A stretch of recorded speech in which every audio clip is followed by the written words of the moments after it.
what you want, when you want it, where you want it. This is The Mesh. Footcandle Films. Film news and reviews from two guys who really like movies. This episode is brought to you by the Footcandle Film Society. For a schedule of upcoming screenings and membership information, visit the Society's website at www.footcandle.org. Hello and welcome to Footcandle Films. I am Alan. This is Chris. Hello. Chris, how you doing, man? I'm doing well. Good. I got my big bucket of popcorn, my depth charge size drink. I'm ready to talk about movies. Awesome. We're looking forward to it as well. This is Footcandle Films. This is the Mesh's show for movie reviews and discussion, as always. And we've got a lot to talk about today. So what we're going to do is we're going to have two main movie reviews. We're going to be discussing the Will and Jaden Smith science fiction epic After Earth, as well as the latest Robert Redford thriller, The Company You Keep. Plus, we're going to have some movie news. Chris is going to talk about some other films he's seen recently. And, of course, we're going to cap it off with our online film recommendations like we do every episode of film that we think you ought to check out, maybe an overlooked film, one maybe you haven't seen in a while that you should be able to see at home on your own free time. All this on this episode of Footcandle Films. Chris, let's start off with our reviews. Very first thing. It's okay with you? Oh, yeah. Good. Let's go right into our first one. This is going to be the latest from filmmaker M. Night Shyamalan and leading man Will Smith, the science fiction film After Earth.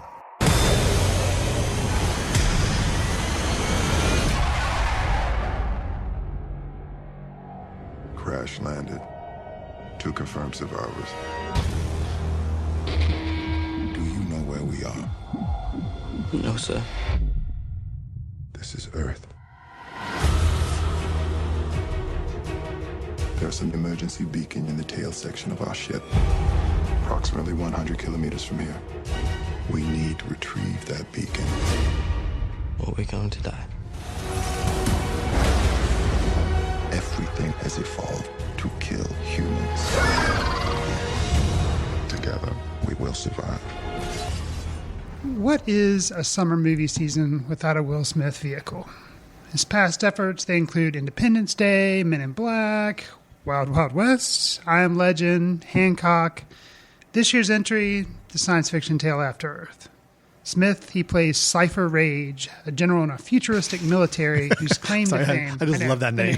Cypher Rage. Go ahead. Yeah. Cypher Rage. Yes. It is spelled R-A-I-G-E, but still, sure. Cypher Rage. Yes. He's a general in a futuristic military whose claim to fame is he learned how to combat the evil Skrull Empire by developing a technique called ghosting, which combats their big major weapon they were using against the humans, beast called Ursa. Okay? I'm with you. You got that? Got Yep, that so far? I'm following Okay. you. Sure. Okay, he's, been doing this for a while. He's like kind of a big shot, but he's decided he's going to retire. But before he retires, he's going to take one last mission or go on one last trip, of course. Mm-hmm. And he decides, you know what? I'm going to take my son, Katai, who is played by Jaden Smith. And Will Smith's real son. Yes. And I'm going to try to have some bonding time with him. Well, unfortunately... things go awry as the ship's making its journey and they crash. And the family unit, the troubled family unit, estranged family unit, has to work together to survive this crash. Now, Alan, we've discussed this a little bit off mic, which isn't normally. We usually try to keep everything. Yeah, I still feel bad about that we talked about it a little bit off mic, but it's okay. I think we still have some opinions to share here. But what I'm going to throw out is I want us to start our review with what I'm going to call the Thumper of Bambi Fame's challenge. Okay? If you can't say something nice, don't say anything at all, or rather save it for the end of the review. So my challenge to you right off the bat is, what are some things you liked about After Earth? All right, let me go through my extenuous notes, flipping through all my pages, because I've got plenty to talk about here. Let's see. I'm going to find... Hold on. I almost got it. Okay, I got it. I do have one item I liked about the film. Okay. I did like the overall premise. Okay. Now, I'm going to be very broad with that term premise, but what I'm really focusing on is this whole idea of a father having to guide his son remotely through a dangerous and precarious situation while instilling him with confidence, but also them having some friction.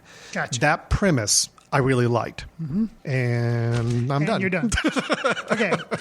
Likewise, I'm kind of limited in my praise of the film, but knowing how I was going to set up, I did make some notes to try to emphasize them. Because, we don't do this podcast just to tear films down. You and I both enjoy film. We like to talk about how much we like film, but this particular film was kind of a struggle. So I'm going to try to comment on some things that I particularly liked and see how you feel about it. I'm interested in hearing these. The way that they showed technology in this film, specifically the way they showed how they didn't show a spaceship being built. Okay. But some of the structures about the spaceship I thought was really interesting because it was not something typical like you see in a Star Wars movie or a Star Trek movie. The way the ships were fabricated, I think. I guess to try to say the production design of this movie I thought was really interesting in that it had had its own unique vision of how ships would look and how they would be constructed. There was this hexagonal shape to the way the hulls of the ship were formed, almost like it looked like honeycomb or something like that. And I was like, and it was translucent sometimes depending on how you touched it. Paper, right. Or something. Yeah, I'm not sure what. And they didn't bother explaining it, but I thought that was... I don't know. I thought it was interesting, and I was like, okay, cheers to you for having this unique vision of how technology and structures, and maybe it's because they're very lightweight and they can fly through space and they don't take a lot of energy. It was a different approach. It was a different vision. And, when we are faced with a lot of sci-fi movies that come out and they're all basically look like Blade Runner. Right. It was, I guess, I see your point. It was refreshing to see something with a little bit of a different visual style to it. Completely different. Okay. And good. Even the doorways, the way the ships, it was it reminded me of a membrane over a insect's eyelid or something, the way they would open and shut. I don't know, I just found that very interesting and unique. There again, not just a simple metal hatch door that opens. Right. It was just, it was unique. I thought that was unique. That was a nice one to pull out. Okay. Good. Okay. Next up, I will say the special effects, and not necessarily the ones of the creature, but the ones that are just a lighter, more delicate touch. And one of the thing I'm specifically referencing is the planet they crash land on. No secret, it is Earth. Okay, the movie is after Earth. I know. Sorry, spoiler. But one of the things that happens on the planet is that basically as night falls, it shifts into being really, really cold. Kind of like it enters an ice age every night. And at one point, Jaden Smith, because he's having to make a journey across this planet, he has to go through one of these nights. And as he's walking, you see a very subtle, the trees slowly begin to frost and everything, and it slowly catches up to him. I really liked... It was almost like the wind was chasing him in a way. Wow. Okay. I wouldn't have said that.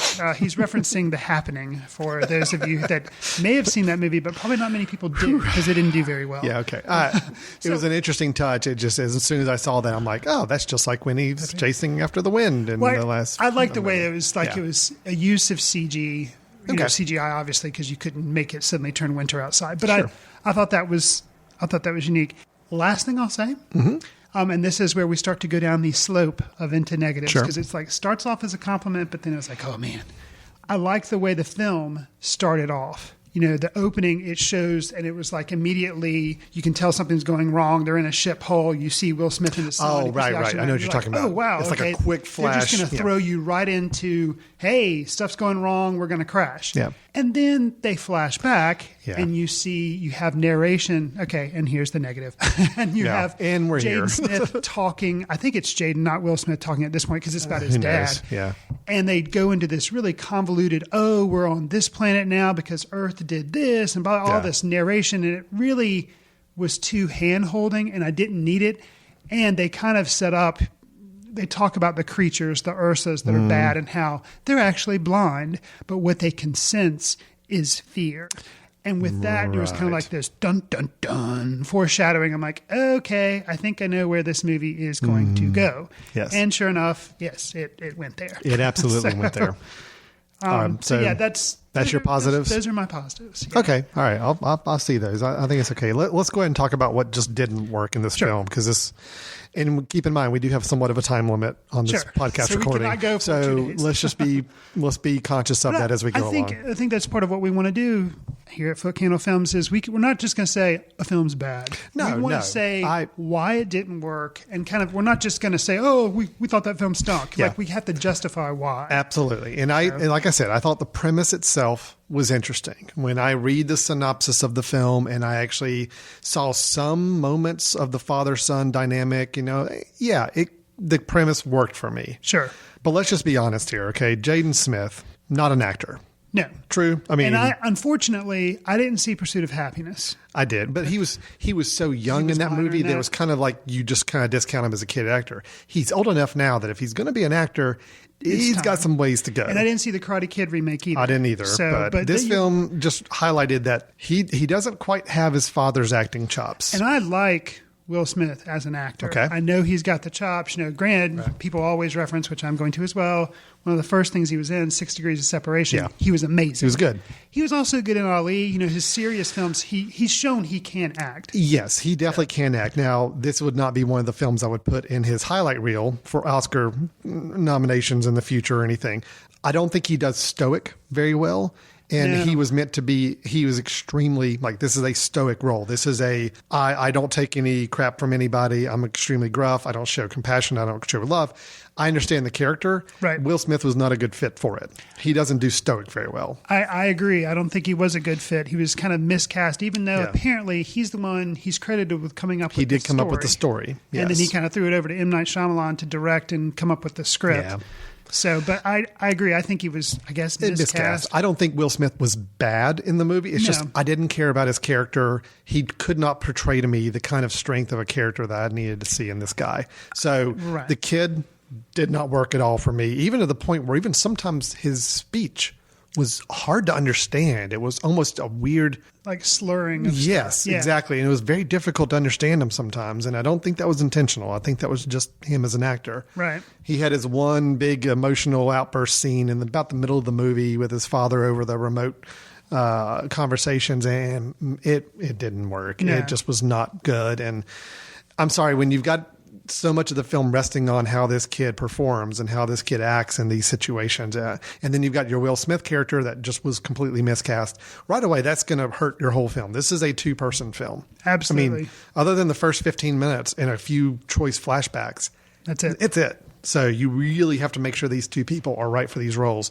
And I'm sorry they weren't. And as Will Smith's shown, he's a good actor, and he has done a movie, I Am Legend, that I referenced in the intro, where it was basically just him, and he had to carry the whole film, and he could completely do it. Yep. But even in that movie, it depended on him having a little bit of charm. He had to have some elements of charm. Even though he was the serious action hero, there were still some charming aspects of his character. In this one, there's meant to be no charm.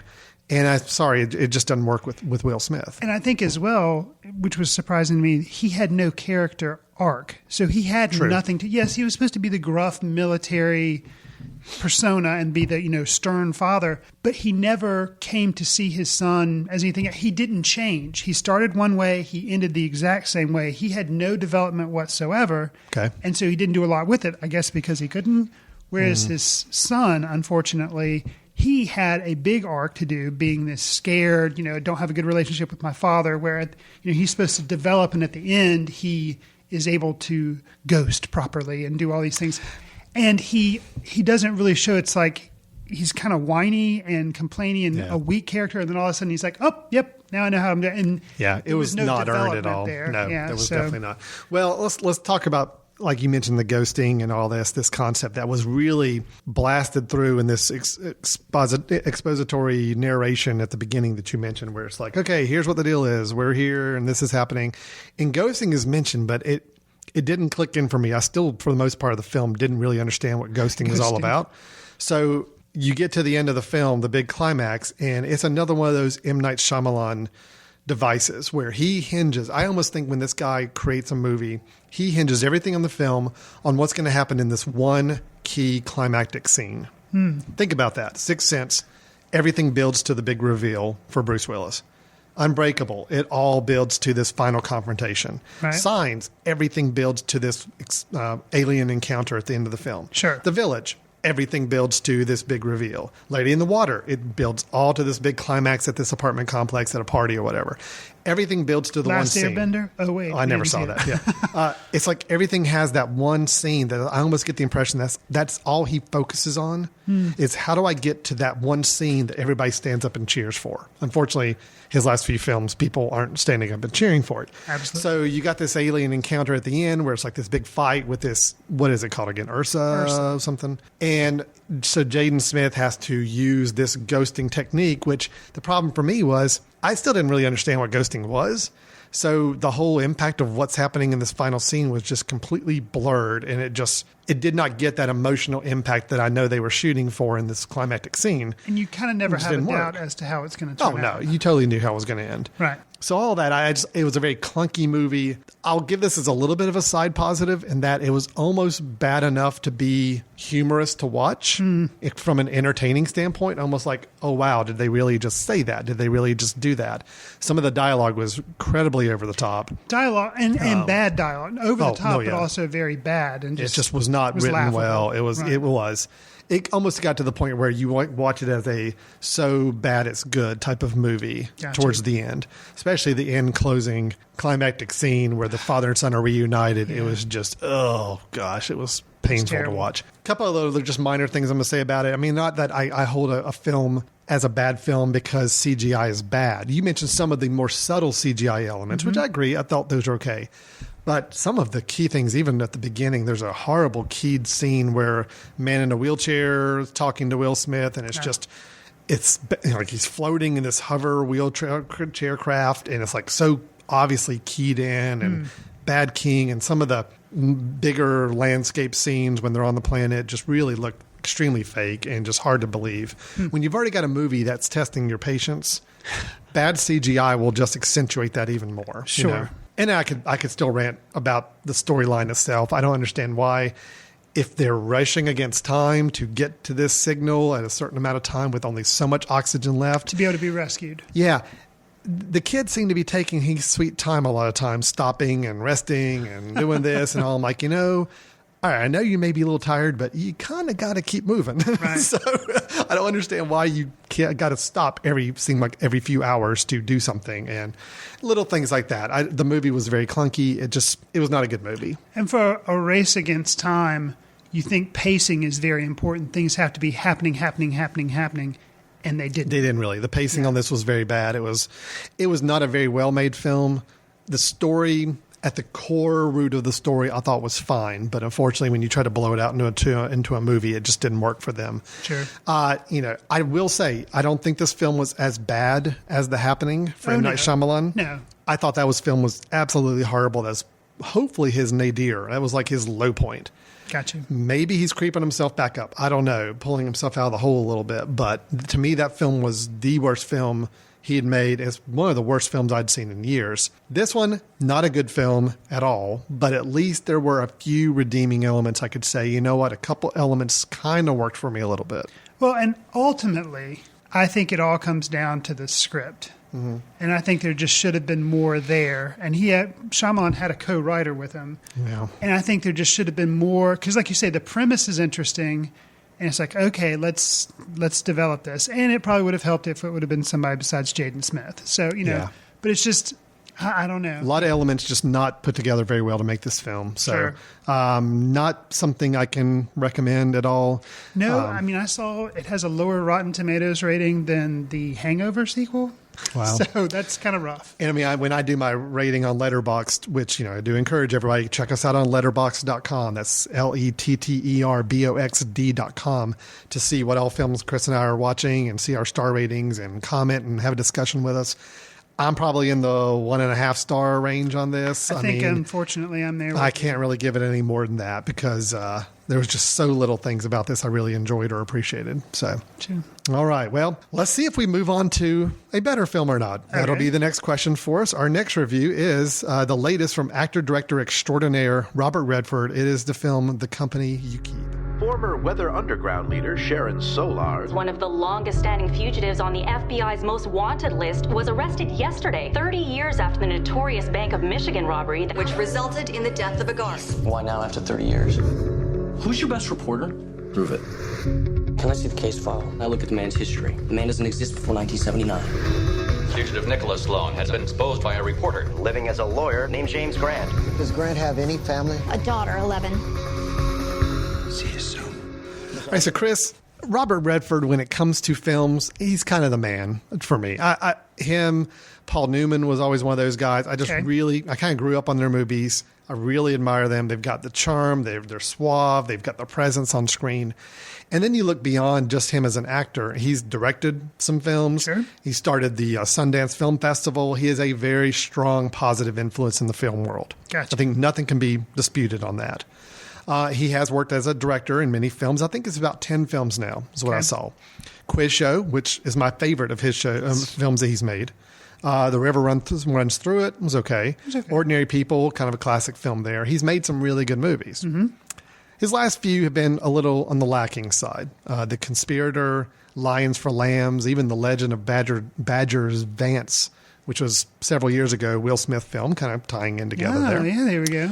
So anyway, here we have a film called The Company You Keep. And Robert Redford directs himself as Jim Grant, who is a lawyer with some mysterious ties to the Weather Underground protesters from the Vietnam War era. This is a group that was a little more militant, a little more violent in their protests about the Vietnam War, to the point where someone was actually murdered during one of their acts. And that took place during one of their movements.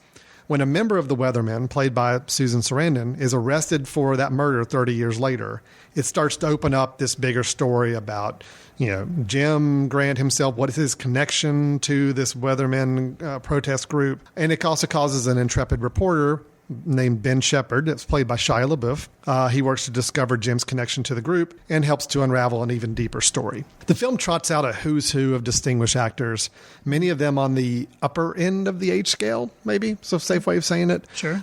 Julie Christie, Susan Sarandon, Nick Nolte, Chris Cooper, Stanley Tucci, Richard Jenkins, Brendan Gleeson, Sam Elliott, a lot of really, really good, strong actors there. Absolutely. But then you've also mixed them in with some little more hip, younger actors like LaBeouf. You've got Terrence Howard, you've got Anna Kendrick, and Brett Marling, all actors who are kind of on their upswing right now. Sure. So you've got this perfect blending of those who have maybe reached some of their peak on the acting side, and you've got these up-and-coming ones. So my question to you, do you think the younger stars opted to be involved in this film because they thought it was a good movie and something they're proud to have on their resume? Or did they probably just know it was a turkey and wanted just to work with Redford and his older acting buddies? Where do you fall on this? Well, I would say that's kind of a hard question to answer. I wouldn't say that the movie's a turkey. I'll come out and say that. I think they thought it was an okay movie, which is, I would agree with that. And they saw that they may have seen the cast and they wanted to work with Redford. So kind of yes to that. I kind of get the impression and I'll go into my thoughts in a little bit after you do, but sure. I kind of feel like it's more of a, we get to work with Robert Redford. And I think it's like one of those where, kind of like Woody Allen, where almost everybody kind of wants to work with him or at least say they've done a film with him on their resume. Anyway, go ahead. I would agree. And I think because of his pedigree of having been an actor, that he turns director and does things like Ordinary People and Quiz Show, that people are into him. And I think the movie is not as strong as it could have been. True. And I think one of the things we're probably going to touch on is, like you said, he was acting in it, but he was also directing it. Mm-hmm. And I think he was probably too old to be playing the character that he was. Agreed.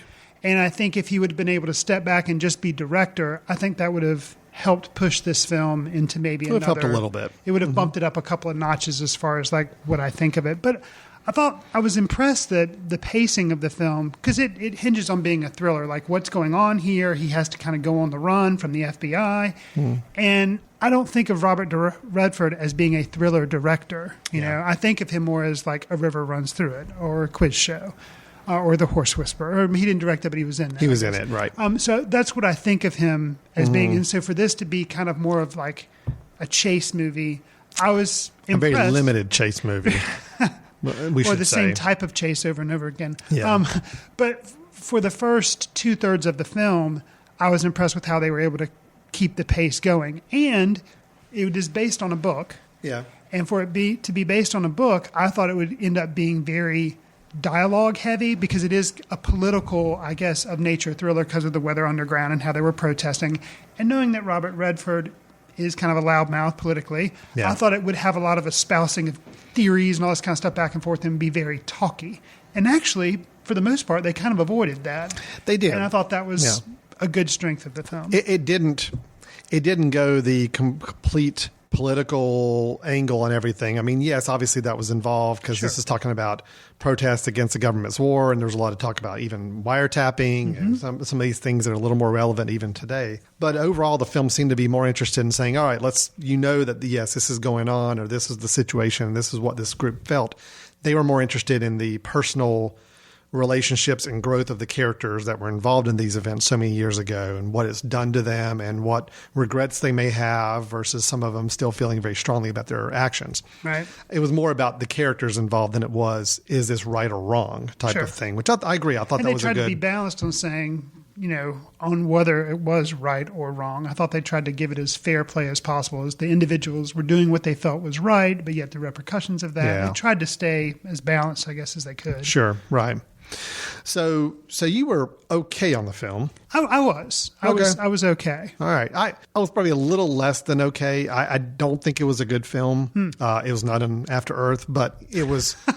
It had just a lot of problems for me. But let's go back to your thumper rule and hit the likes. You hit your likes on there. I will say the number one thing that stood out for me, Shia LaBeouf.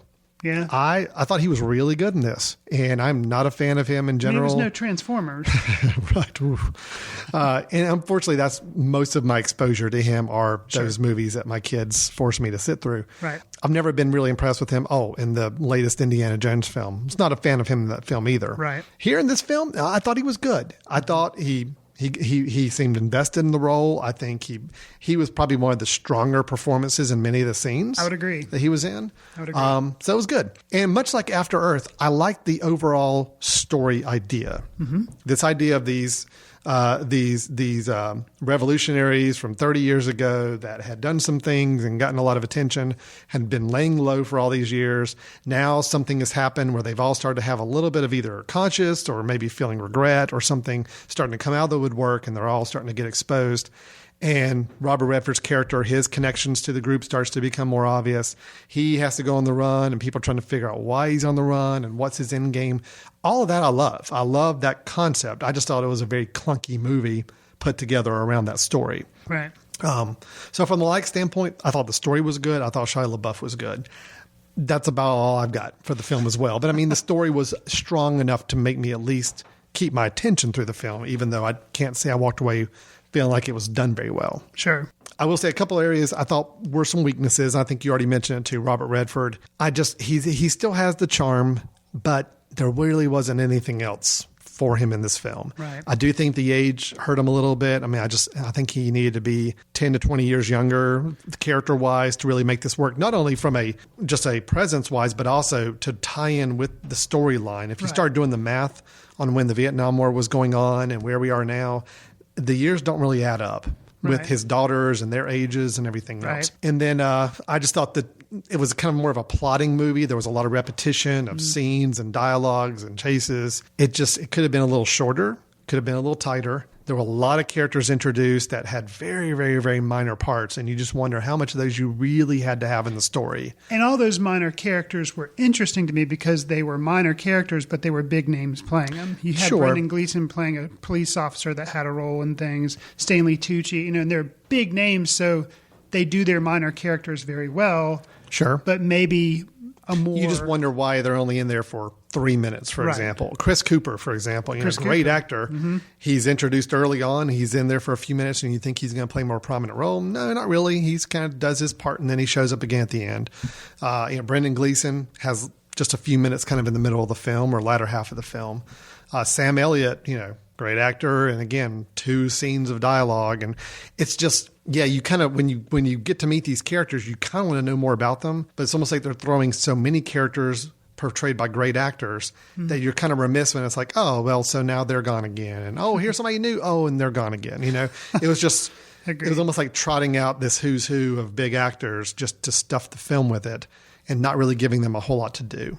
Right. Yeah. I also just felt there was a lot of unresolved areas by the end. I think there was a little bit of confusion. Even our crowd that we watched it with last night, a lot of people had some questions about, okay, so why did this happen? And why didn't they do this? And when you start really asking those kind of questions at the end of a film, it does start to unravel a little bit for you. Sure. It was an admirable film. I think it was a good story to try to tell.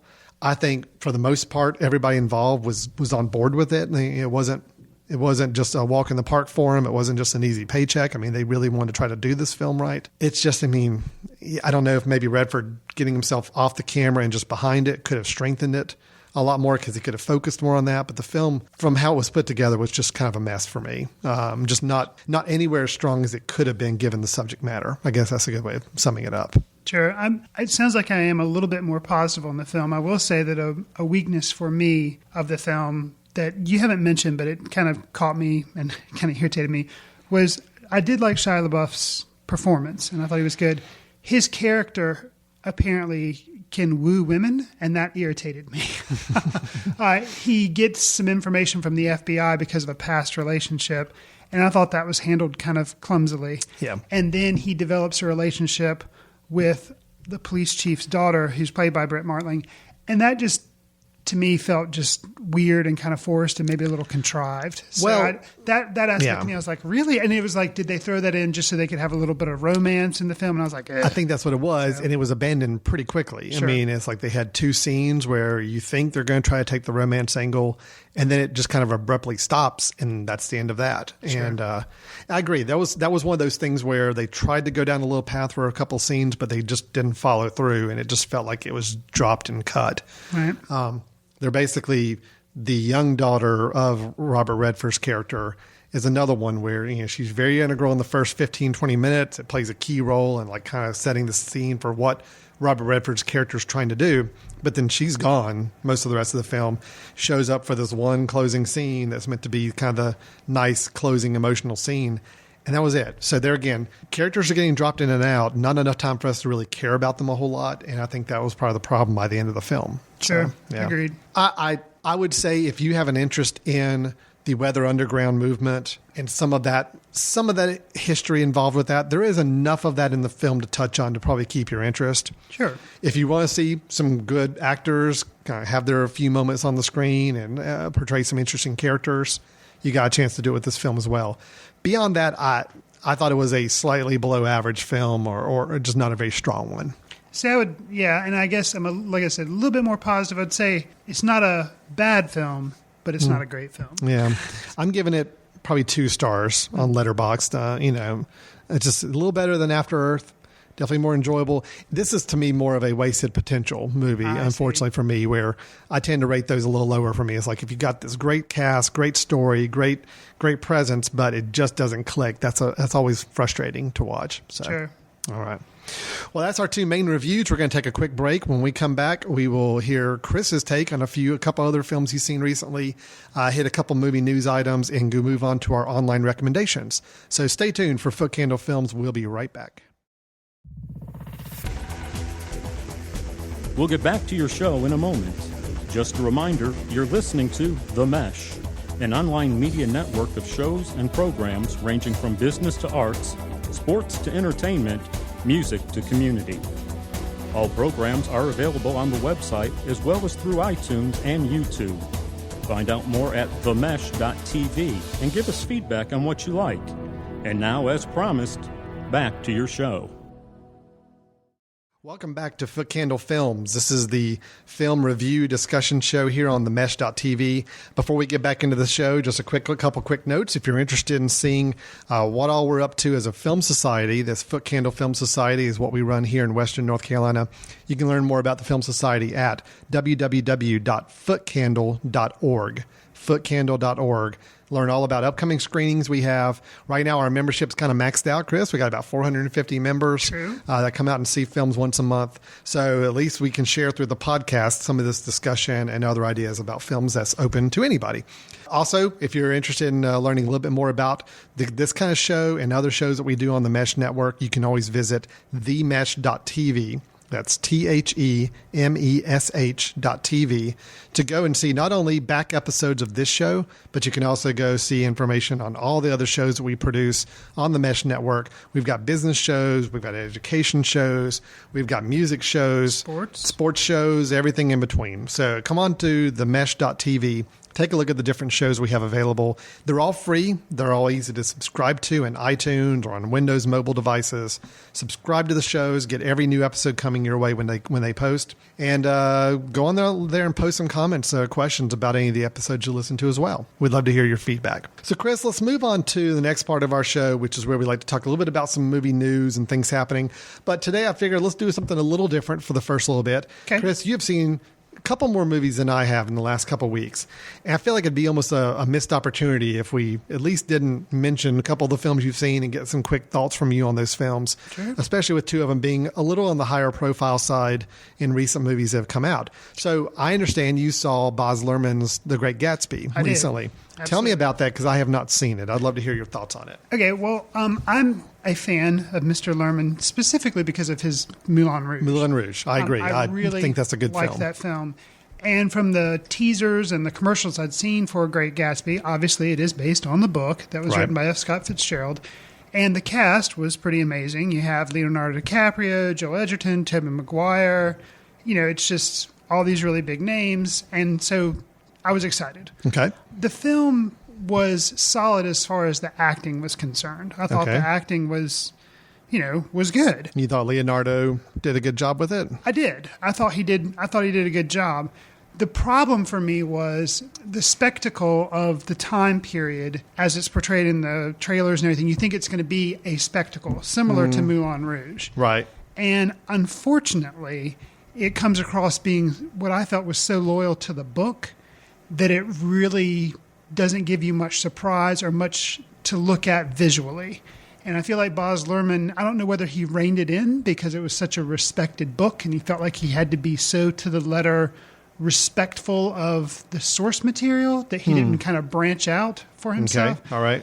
But I thought it was an okay movie. Movie. Yeah, it was an okay, and I wanted more from it because I was expecting more for his dynamic flourish. I mean, Baz Luhrmann's all about spectacle. Sure. That's kind of what he does, and he supposedly does really well.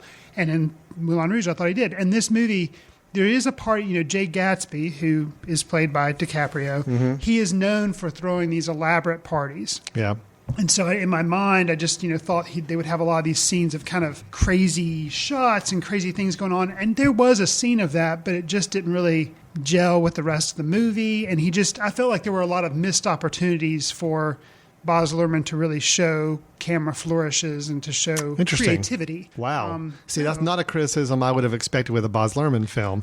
So I guess that was more of a surprise that it wasn't as creative or as flourishing as it could have been. Right. Interesting. So I thought it was okay, but I just thought it was a missed opportunity to really put his techniques to use. Now, my understanding is they mix in soundtrack, Jay-Z, and a lot more hip-hop style music to it. Did that work from a music standpoint? I mean, was it? Well, and I think there again, kind of like Moulin Rouge used Like a Virgin from Madonna and used all these like random songs that didn't go with the time period at all. It was very anachronistic. Knowing going in, I knew they were going to use things like Jay-Z, and I'd heard that. And I just don't feel like it was used very effectively. Not that it was bad. It wasn't bad. It worked, but I expected more of that. So it almost sounds like Baz Luhrmann didn't go far enough for you with his traditional style. That's interesting because actually a lot of the reviews I've read are, it's like almost mind-numbing for the first little bit. It's almost so over the top, but then it gets very traditional film later on in the film goes, and I've learned a lot of mixed reviews. Right, I'd say this is probably one of the more divisive films I've seen reviewed out there lately. And for me, it would have been better if he would have kept the jarring camera angles, kept the crazy. Yeah. If he would have kept that all the way through. Interesting. So it would have made more of an impact on me. Yeah. So.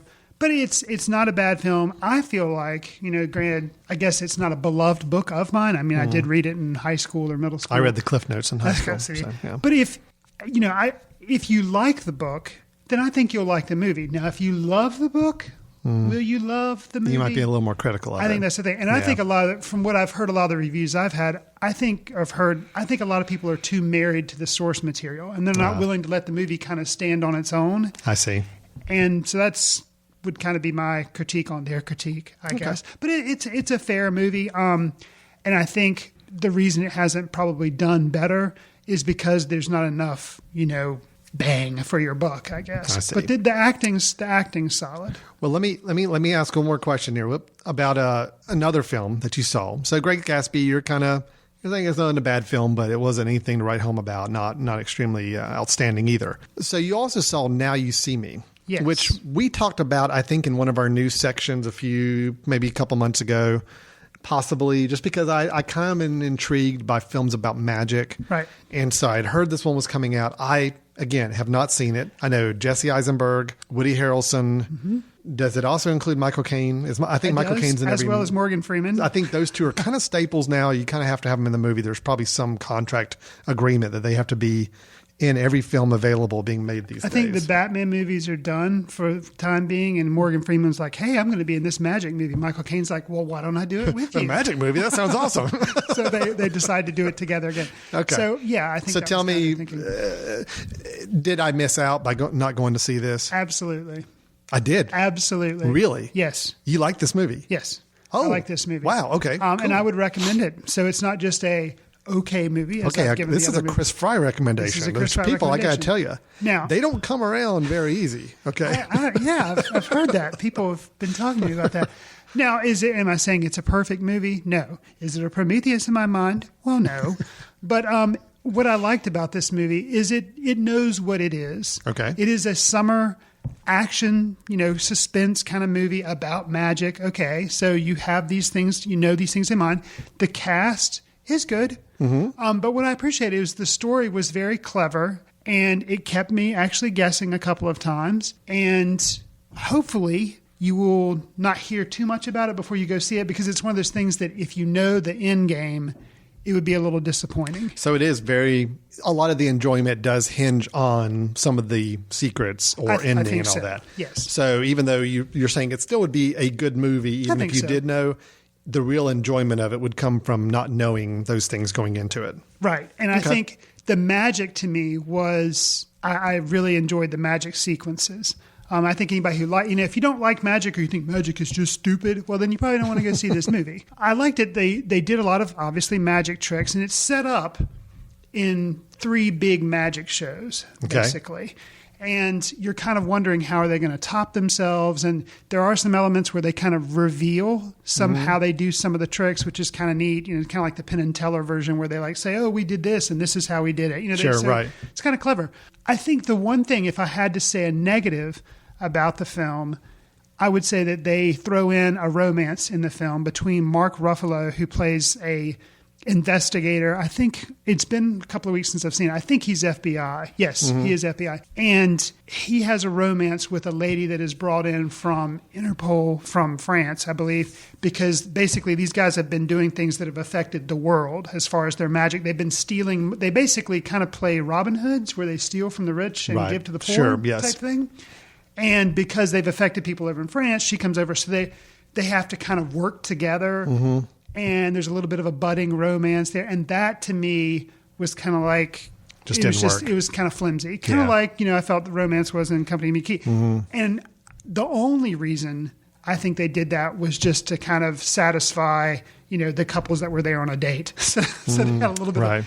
Yeah. But, if you were to take that out or kind of minimalize, and they tried to do a little bit of screwball comedy dialogue between the two of them, and that just didn't work for me. But overall, the movie on a whole, it worked for me. I liked it. I would recommend it. It's fun. So that sounds like it may be the only film we've talked about today so far that has gotten a really positive review from you, from any of us. That's true. Yes. Okay, at least we got something positive that we're talking about today in our episode. So, all right, so that's 2 films you've seen recently that I know I haven't caught up on. And again, we figured we'd go ahead and get them out there, talk about them a little bit, because they may be slowly rolling off the multiplexes in the next couple weeks. And there's a lot of big movies coming out, of course, summertime here. So we'll have plenty more to talk about in the coming weeks. So yeah, Now You See Me might have slipped by you as well. But I would say if it's still in the multiplex, check it out. Otherwise, look for it, soon on DVD or streaming. Let me hit two quick news stories that I just thought were interesting. Let me ask a question to you, and I don't expect you to know the answer offhand, but I want to see if this resonates with you. Okay. If you were to think of classic 80s sci-fi films that you should never try to make a sequel to, is there any that come to mind? I'm talking classic, Chris. This is sci-fi movies here from the 80s. Classic genre. We've actually even mentioned this film earlier in our discussions about After Earth. Really? Yes. Huh. I love putting you on the spot, and I love the dead air time on the podcast too. That's this amazing. is awesome. I feel like our childhood, the 80s and everything, has been mined so exclusively. I feel like there's just nothing left. Really? What about Blade Runner? Oh, yeah, that would be a mistake. Okay, well, they're working on a sequel. I was going to say Last Starfighter because it was the only thing I could think of. Well, I don't think anybody's really going to cry or rant and rive and protest. I like that movie, but I haven't seen it for like 20 I understand, years. but it's not exactly a taboo film for not making a sequel to. Sure. Blade Runner, though, I'm sorry. Is it a sequel or is it a remake? Oh, it's a sequel. Oh, wow. It is a sequel happening X number, whatever years later. They've got writers attached to it. It's one of the writers, I think, is a guy who wrote the Green Lantern film that came out a few years ago. Yay. Is Ridley Scott attached? Maybe. Yes, he is. He is attached to direct. So it would be a Ridley Scott film. That's at least something on a positive side. Because all I got to say is I've already referenced Prometheus. Yeah. So we'll see. And Harrison Ford has been approached to reprise his role. Of course, it would be all these years later type of thing. But I love Blade Runner. It's a great film. It's not one that I need a sequel for. No. Now, granted, there have been sequels made of films that I protested when I heard that they were making the sequel. I saw it. I'm like, oh, it was okay. It doesn't ruin the first film.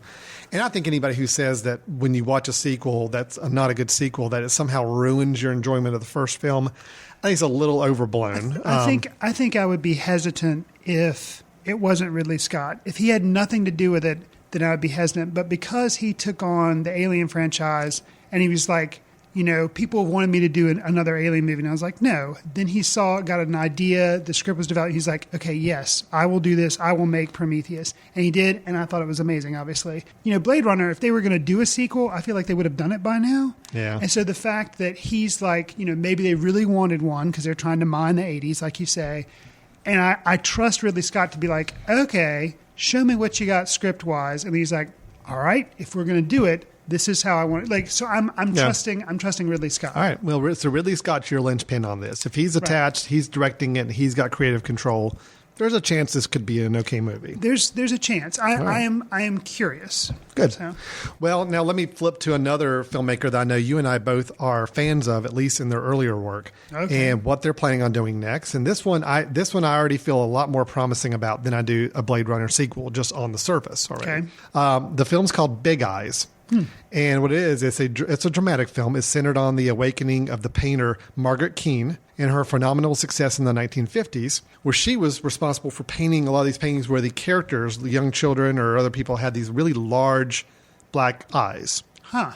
And it's a true story. I mean, these are filmed. If you see I'm showing Chris the artwork. I realize that doesn't translate very well into a podcast audio format. But Margaret Keane's artwork, but the story is about her legal difficulty she had with her husband, who was claiming credit for her work later on in the 60s. Oh, interesting. It's kind of interesting dramatic. Here's the kicker, though. Attached to direct it, Tim Burton. This has got me excited, and I'll tell you why. Because before you got to who directed, I'm like, I don't see Alan being excited about this movie. But Tim Burton directing this. The reason I'm excited is because I think it's time for Tim Burton to make another more grounded movie, because he has been so much in the whimsy, the franchise, the popular pop culture films. I want him to make something more grounded. I loved Big Fish. I did too. And even though Big Fish had its whimsy, fantastical elements to it, in the core, the scenes that actually took place in modern day with the father-son relationships were really well done. Right. I want to see more Tim Burton grounded in reality films every once in a while. This one is a period piece 50s and 60s, so that gives a little bit of flair where you can be a little creative with it. But it doesn't have any supernatural stuff that's going to get him in trouble. I don't think like so. Dark Shadows Now, did. it could be the artistic side of things, with it being the creative process, and painting could have some interesting creative elements to it. Sure. Here's another reason I'm excited about this film. Is Helena Bonham Carter playing the artist? No. No. Okay. Amy Adams. Oh. And her husband, Christoph Waltz. Christoph Waltz in a Tim Burton movie that actually is grounded in reality and not based on for some action figures or anything like that, or old sci-fi film. I think this has got real potential, so I'm very interested in this film. I like Christoph Waltz. Maybe this will be a chance for. It sounds like he may be playing a bad guy. But well, he's playing the husband, and supposedly the husband and wife, like the husband claims credit for actually helping make these paintings, and the wife's, supposedly the artist. Right. And they go through a huge legal difficulties and battles for it. So I don't know if it's a good guy, bad guy thing, or if it's more of a dysfunctional family thing. I don't know, but I think it's interesting. I'm very, very curious about this film. Very much looking forward to seeing it. Supposedly Kate Hudson and Thomas Hayden Church were attached to play the lead roles at one point.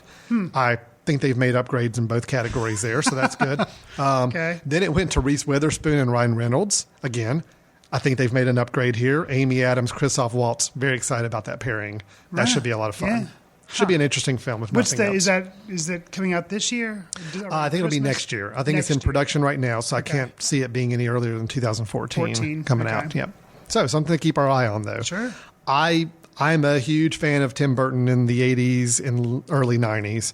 I think Big Fish was a great film. I love Ed Wood, Edward Scissorhands, the original Batman film, Pee-wee's Big Adventure, Beetlejuice, all those classic films in my library. I would say Big Fish was the last film of his that I liked. Yes. Dark Shadows, we talked about. Not too crazy about that. Yeah. The Charlie and the Chocolate Factory didn't really work for me either. Just a lot of films. Or Alice in Wonderland, I did not care for. Frankenweenie? No, I didn't. Okay. I actually heard some good things about that one, though. So, yeah. Overall, though, he's been a lot more missed than hit the last 10 to 15 years. So it'd be nice to see him try something a little different after all this. Well, Chris, I think we're about to the end of the show. We always like to wrap up, at least you and I both give one recommendation of a film that we think people ought to check out, whether it's either something a little overlooked, whether it's something maybe it's been a while since you've seen, but more importantly, something you can get your hands on pretty easily, whether it's online streaming or whether it's through Amazon or iTunes or whatever. Which just about every movie nowadays you can get through some online capability and watch at home at your own convenience. Sure. So, Chris, what's your recommended film for us this episode? My recommendation is going to be a film that's relatively new. It came out in January of this year, of 2013, so it's relatively new. Okay. It has been available on iTunes for a while that you could purchase or stream it, but it's now on Netflix, and that's how I got to see it. Upstream Color. Ah, yes. So, that really is a fairly recent film, so it's already on Netflix now. Yes. Wow. And it's the second film by Shane Carruth. He was the guy who made Primer, which we've talked about a little bit on the show. And he also helped Rian Johnson out with Looper. I believe he was a co-writer, maybe. He's kind of a consultant writer thing on the whole time travel thing, because Primer is a very deep, very complex time travel movie. Very well done. It's a good movie. It's just, you really got to pay attention. You absolutely do. Yeah. And this movie, Upstream Color, it's hard to say what it's about. Okay. It's basically individuals sometimes they basically become hostages and they get a little brainwashed. And the way in which they are done that involves apparently like scraping off things from leaves and bugs and making them swallow them. And then they do all these odd tasks and you're not really sure why the people are doing this to them. They just kind of are. And it's a very... I mean, if you thought Primer was hard to understand, but you kind of knew it was about time travel. Right. Well, time travel in general, you get heavy in the time travel movies. It's going to be a complex movie anyway. Right. It sounds like this is more of a... It's just hard to wrap your head around what it's about. It's very abstract. It's kind of, to me, like if David Lynch and Terrence Malick were merged and made a film. Whoa. Because it is shot beautifully. There are a lot of really cool scenes of nature. And sometimes there are some upsetting scenes of nature. And there are really cool shots of out-of-focus people doing things. Like the shots are just beautiful. Okay. And Shane Carruth, he is apparently a really, really, really big control freak, kind of like Terrence Malick, where he shot edited, directed. He stars. He's one of the two main stars in the movie. He apparently actually wanted to distribute the movie as well. He's very controlling over everything about his movies, which is good for him because he can make the exactly type of movie that he wants to make. Well, he doesn't have studios like telling him what to do. One clarification I should make. I don't think it's technically possible for Shane Carruth and Terrence Malick to be merged because one of the other will somehow battle and consume the other. It would be David Lynch and Terrence Malick. Oh, Terrence Malick, yeah. David Lynch and Terrence Malick. I just don't think it's possible for those two to coexist in the same environment. I think one's going to absorb, consume, I can see that. Kill the other or something. I don't know. So, but it's very interesting to see. This is his second film, and kind of, I think you can tell certain aspects of it. Some of the shots and everything are a little bit more polished, and he had a little bit more money to work with. Yeah. Well, and Primer is one of those films, it didn't set the world on fire when it came out, but it has built a much stronger following over the years as more and more people talk about it. Right. So it's one of those where, I mean, Primer was done a good while back. It wasn't like just 3 or 4 years ago. Right. It was probably early 2000s, right? 2004. Okay, so it's been 9 years. Right. So he definitely took his sweet time building up. And it's one of those movies that one. Is so tightly constructed. It is confusing, but it's tightly constructed. I'm surprised he hasn't just taken a boatload of cash and remade it. Because I think exposing it to a wider audience, having it in mainstream theaters, which to my knowledge, Primer never hit theaters. No, it never did. So, I think it would do really well. But, you know, for whatever reason, because maybe he doesn't want to, it hasn't done it. So Upstream Color, for those science fiction lovers, for people who like movies that are a little bit more experimental, different, I definitely recommend Upstream Color. Okay, very nice. Upstream Color on Netflix. So if you are a Netflix streaming customer, it's available for you right now. No extra cost. Very nice. So my film is one that we actually my recommended film is one we actually screened at our Film Society within our first couple of years, I believe. Okay. But I think it was before we started recording this podcast, so we've never really talked about it. Okay. I may have mentioned it in passing. Never Let Me Go from 2010. This is Mark Romanek is the director. It's based off of a novel, and it's starring Keira Knightley, Carey Mulligan, and Andrew Garfield. And really, it's the three of them. The first half of the film is basically them as youngsters. We have some young actors playing their characters in the first little bit for a while, and then we get to see them more as full-grown adults for a majority of the film after that. I'm not going to go into spoilers. I mean, although it's very odd to say that this film, that's a somewhat of a period piece, and it's a very heavy dramatic film, is technically a science fiction film. Sure. Yeah. But again, I'm not going to explain why, other than all I'll say is that these characters, along with other kids in this school and in this environment that they grow up in, are very disconnected from the rest of the world. And for some reason, they have a short lifespan. They have a purpose in life. Right. And that purpose causes them to have a much shorter lifespan. So coming to terms with that, coming to realize why that it is, coming to realize how that affects one another's relationships when you know that time has become all of a sudden a lot more precious, is just a fascinating film. I love this film. And I feel like it's, which is a good reason you're suggesting it, kind of an underseen film. Very We've underseen. Just forgotten about it. It made very, very little money. When it came out, there was some Oscar talk about it, but it never materialized. I tell you though, I think not only is it a great film, I actually thought the performances were really strong. Keira Knightley, not a big fan of. I thought this is one of the best things I've seen her do in many, many years. I thought she was strong in this. Carey Mulligan, I really liked. She's great. She's great in everything I've seen, and it's no exception here. This is my first exposure to Andrew Garfield. This was before Spider-Man. Before Spider-Man, before The Social Network. Right. This is the first film I saw him in, and I was really impressed. And I think this may be the kind of performance that really got him the attention for the bigger roles he got later on. Gotcha. But those three, the friendships and the relationships they have, the fact that there is this science fiction-y element to it, but yet the film doesn't spend a lot of time on that. You just know it's there, and it does control their actions to some degree. But yet, man, it's just a really, really good film. Mark Romanek has not directed many films at all. I think, in fact, all he's directed, if I'm right in saying. 1 Hour Photo, right? 1 Hour Photo he did. That was with Robin Williams years ago. That was probably 2002. Okay. Before that, it was all music videos. Gotcha. He is a big Pearl Jam, stylish. Oh yeah, he's done tons of music videos. Really, really good music videos. Some of the better ones that you would imagine. That's been his responsibility. He did 1 Hour Photo in 2003, and then he did Never Let Me Go in 2010, and that's been it. Visually, it's a beautiful film. I mean, just you look at it and just it's one of those where almost every shot is just a really brilliant shot to watch and examine more. So I really like the film. I think it was criminally underseen, criminally not given enough attention. So I hope everybody goes out there and checks it out. I don't think you can get it streaming on Netflix. I think it is one of those iTunes you'd have to rent or something, or Amazon, but it's definitely worth the $3-4 to rent it for a night and check it out. I wholeheartedly endorse it. So, Chris, we kind of started out on a little more of a negative note with the film, but what I've seen us do through the progression of the episode is we've gotten more positive with our sharing.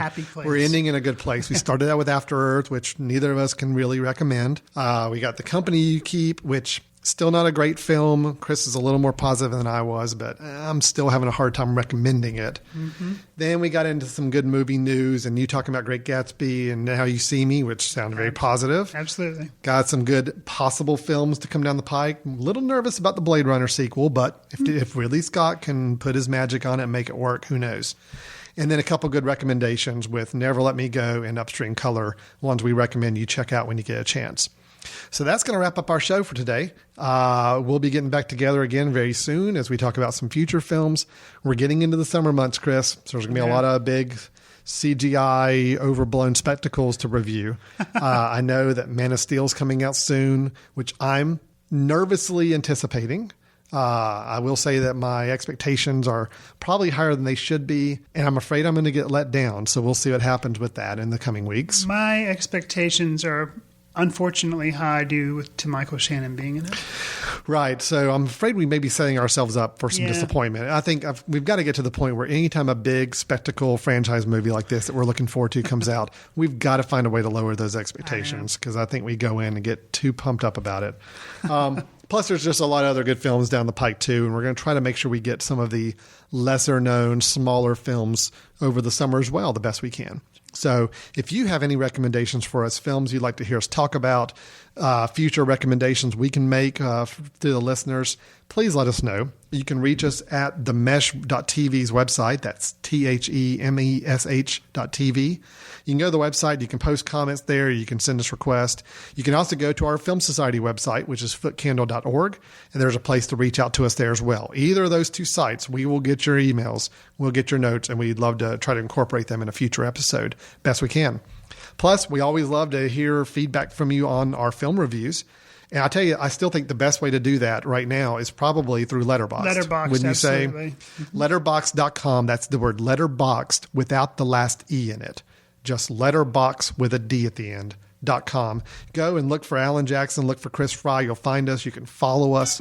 You'll see every time we post a new star rating for a film we saw, or when we actually just see films. And occasionally we'll try to put in some comments as well about our thoughts. And we'd love to hear your feedback and comments there as well. So for Footcandle Films, we're going to go ahead and wrap it up for today. Thanks for spending a little bit of time with us talking about movies.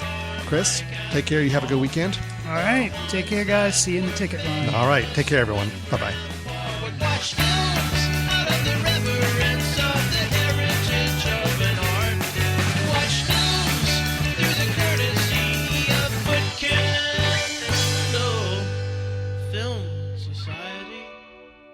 Special thanks to Carpal Tuller for the show theme music. For more about Carpal Tuller, visit www.carpaltuller.com. You've been listening to The Mesh, an online media network of shows and programs ranging from business to arts, sports to entertainment, music to community. All programs are available on the website as well as through iTunes and YouTube. Check us out online at themesh.tv. Discover other network shows and give us feedback on what you just heard.